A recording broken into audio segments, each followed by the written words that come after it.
పెంచిన గ్యాస్ సిలిండర్ల ధరలను తగ్గించాలని సిపిఎం ఆధ్వర్యంలో కొత్తగూడెంలో ధర్నా నిర్వహించారు.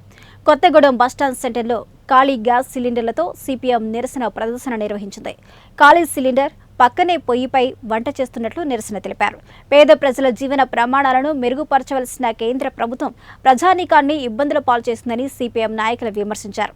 తాజాగా వంట గ్యాస్ సిలిండర్పై 50 రూపాయలను భారం మోపారని సిపిఎం నాయకులు విమర్శించారు. కేంద్ర ప్రభుత్వం తక్షణమే పెంచిన గ్యాస్ సిలిండర్ ధరలను తగ్గించకపోతే రాబోయే రోజుల్లో వామపక్ష పార్టీల ఆధ్వర్యంలో ఉద్యమాలను ఉధృతం చేస్తామని హెచ్చరించారు.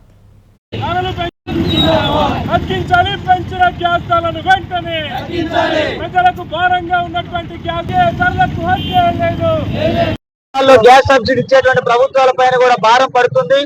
సామాన్య ప్రజల మీద భారాలు పడే కార్పొరేట్ శక్తులకు అనుకూలంగా నిర్ణయాలు తీసుకుంటా ఉంది. ఈ నిర్ణయాలను వ్యతిరేకిస్తూ ప్రజలందరూ సంఘటితమై కేంద్ర ప్రభుత్వ విధానం పైన నిర్ణయం తీసుకొని పోరాటాలకు సిద్ధం కావాలని ఈరోజు నిన్న సిపిఎం ఇతర అందులో భాగంగానే భద్రాద్రి కొత్తగూడెం జిల్లా కేంద్రమైనటువంటి కొత్తగూడెంలో ఈ నిరసన కార్యక్రమం సిపిఎం పార్టీ ఆధ్వర్యంలో జరుగుతూ ఉంది.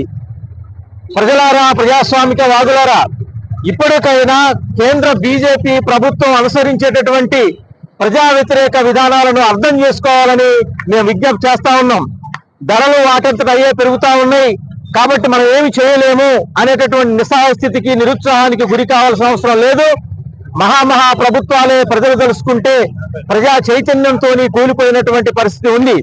ఇవాళ ప్రభుత్వాలను కూలగొట్టాలి అనేది మన ఉద్దేశం కాదు, కానీ ప్రజల మీద అసౌకర్యాలు కల్పిస్తూ ఉద్దేశపూర్వకంగా భారాలు మోపటం అనేది ఇది ప్రజాస్వామ్య ప్రక్రియకి విరుద్ధంగా మనం అర్థం చేసుకోవాల్సిన అవసరం ఉంది. అంతర్జాతీయంగా క్రూడాయిల్ ధరలు తగ్గినప్పుడు స్థానికంగా ఉన్నటువంటి ప్రభుత్వాలు ధరలు తగ్గించడం అనేది న్యాయం. కానీ ఒక పక్కేమో అంతర్జాతీయంగా క్రూడాయిల్ ధరలు తగ్గుతాయి, కానీ స్థానికంగా ఉన్నటువంటి ప్రభుత్వాలేమో రేట్లు పెంచుతాయి. ఇది ఎక్కడ న్యాయం? అంటే ఇది కార్పొరేట్ శక్తులకు అనుకూలంగా నిర్ణయం తీసుకోవటం కాదా? లేదంటే పెట్టుబడిదారులకు, సామ్రాజ్యవాదులకు ఊడిగం చేయటం కాదా? ఇవాళ ప్రభుత్వాలు ఉన్నది ప్రజల సంక్షేమం కోసం ప్రజాప్రభుత్వాలుగా ఉండాలి, కానీ